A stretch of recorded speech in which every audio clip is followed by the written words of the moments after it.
All right, Urban Meyer, the voice of college football here, is joining us now. Fox Sports. Big noon kickoff, Saturdays in the fall. Okay, so I'm watching that game last night. So listen, I don't like to second-guess coaches. I don't. I'm not a second-guesser, Urban, because I don't know who's healthy and who's not. You looked at film, and I didn't. But I got to get to something.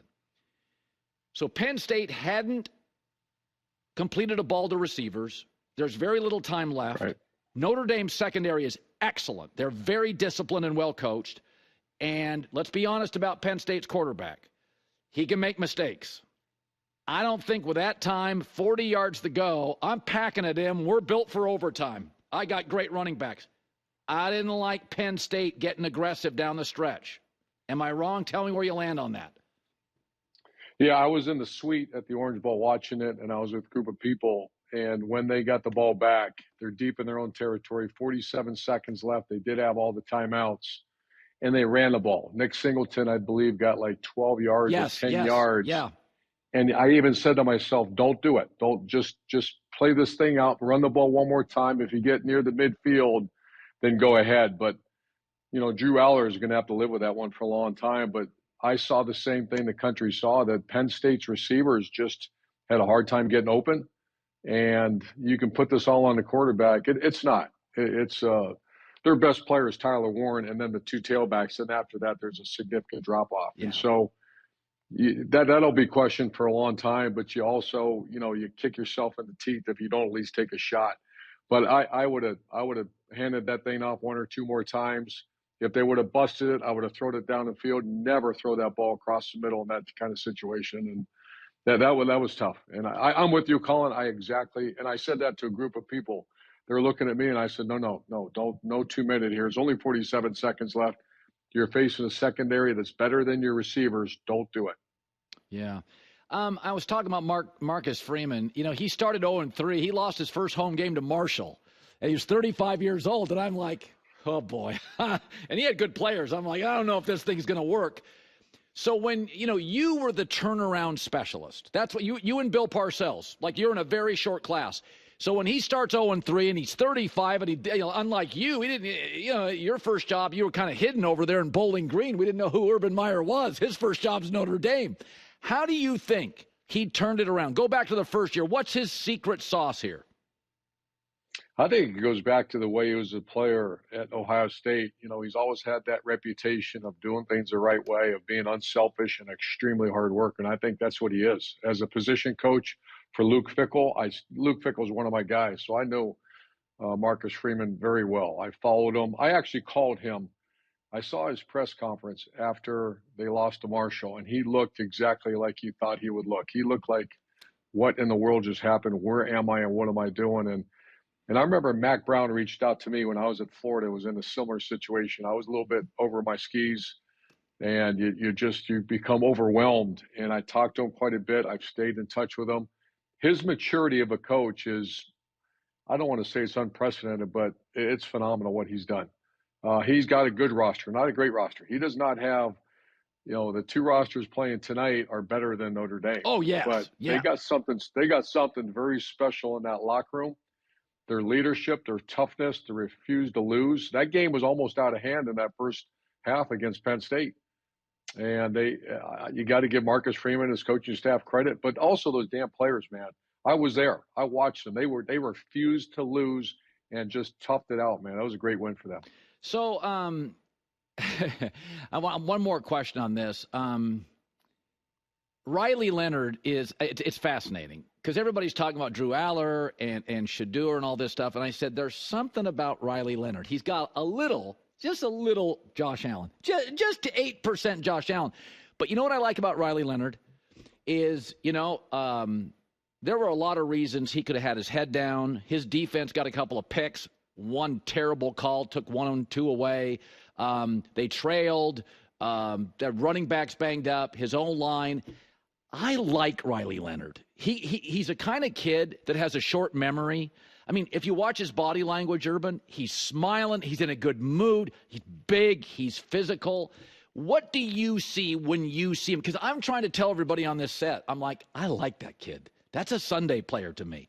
Everybody's like, he never completes passes. What do you see with Riley Leonard? I see what his record is. I see a guy that's a good passer. I see a guy that's has so much of the intangibles that you see, his leadership, his walking around the sideline, his energy. Like you said, he's always a positive person. A person is what their record is. That's what Riley Leonard is. He's a winner. He's going to win. Is he good enough to be a starter in the National Football League? No, he's not physically. But there's other guys in the NFL I've seen have great careers that weren't good enough physically. They just have the other stuff, and he has the other stuff. Remember, a man is what his record is. And I say Riley Leonard. What is he? He's playing for the national championship. His career winning percentage is extremely high for a quarterback. His completion percentage in yards per game is average. That's what I see. I see a winner that has all the values. And I'm speaking, I had a guy like that called J.T. Barrett. Yeah. J.T. Barrett is what his record is. He's a winner. Yeah. So let's talk Ohio State and Texas. So I told everybody, get your welder's mask on. This is going to be 4th of July. It's going to be fireworks and splash plays. So when you go into a game like this, you're the Ohio State coach, and you know Texas has nothing but talent.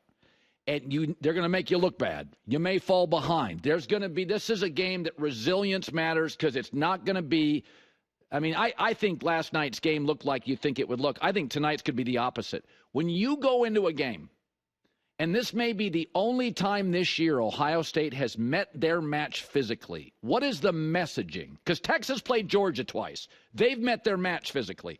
Ohio State, I don't think has, and this is the first one. What's the messaging?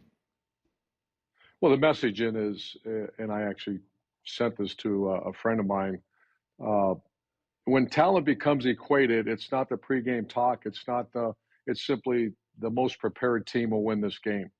And the team that practiced the best had the best preparation. I'm not just talking about practice, but their bodies are in great shape. And that takes so many hours of prep for a player, especially this late in the season. The guy that spends so much time in the training room getting dry needled, getting the cupping, all the different prehab things to get your body at the point to be at its best tonight. So the most prepared team will win.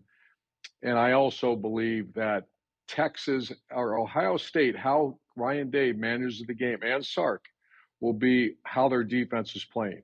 If their defense is playing well, I would always have two different game plans in my mind as a game manager. If my defense is going out like it did against Oklahoma in the Orange Bowl in 2008, and we held Sam Bradford and that offense to 7 points at halftime, it was a whole different animal if it was 21 to whatever it was. So I think the first half, and I think this is really cool for the viewer to watch this, the defense is going to set – it has to. Because you go out there and do something stupid early in that first quarter. This is not Tennessee, all due respect, and it's not Oregon. You're right. This Texas team is toe for toe, the only team in the country that can line up against Ohio State. Yeah, I agree. And they can. Yeah. So how your defense plays is going to how you manage that game.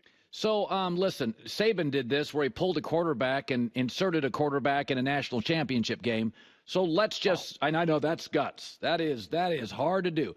So would there be a point tonight, if you're Sark, would it be a score thing? Would it be a confidence thing? Because I saw Ryan Day, when Will Howard struggled, I watched him change his game plan against Michigan. Like, I saw him play his chain.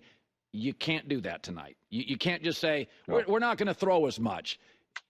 What would you have to see with Sark that you would be concerned about the quarterback situation, which has been inconsistent for Texas this year? Yeah, here's the thing about Arch. I think he's going to be a great player. I'm about to say something that I don't want to offend anybody, that he's not a great player. He's going to be a great player. When I watched, and I went back and watched a bunch of his tape. It's not like he's overwhelming yet. It's not like he comes in the game and it's just he blows the doors off of everybody else. So I don't see that drastic. I do believe Arch Manning at some point will be a high draft pick and all that. That time is not now. Okay. And so I think he's doing the right thing with Quinn Ewers has won the big games. Do you do the Nick Saban, which is one of the gutsiest moves I've ever seen in that kind of scenario? Only Sark knows that because we're not privy to being in practice and what Arch is really capable of doing. What I've seen, he's got a great future, but right now Quinn Ewers is the best opportunity to win. Yeah. Okay, so years ago, I don't know if I told you this, years and years ago, I think you were coaching at Florida, and the other place the other big sports network, had Ohio State played LSU, and I saw you in the hallway. I said, hey, I was doing a commercial break. I said, hey, Coach, get over here. What's this game going to look like? And you told me off the air, you said blah, blah, blah, blah, blah, and it looked exactly like you told me it was going to look like. And then I went on the air, and I pretended that I knew that, and I didn't give you any credit. I just said, here's what the game's going to look like. I guarantee you. So anyway, now everybody knows that. So tonight, I'm not asking for a score. What do you think the game looks like tonight? What kind of tempo, pace, what does it look like? So Ohio State 2024 was a slow starting team, and the Wolverine game was really bad as far as a slow start. They actually fell behind Marshall 7-0. I remember, we were there, and I watch all their games. Against Tennessee, something happened, and I think all the criticism about Chip Kelly and Ryan Day not being creative enough, not being explosive enough, not getting the best players the ball, they went after them like, it was. We saw the scores. The game was over in the first quarter. Yeah.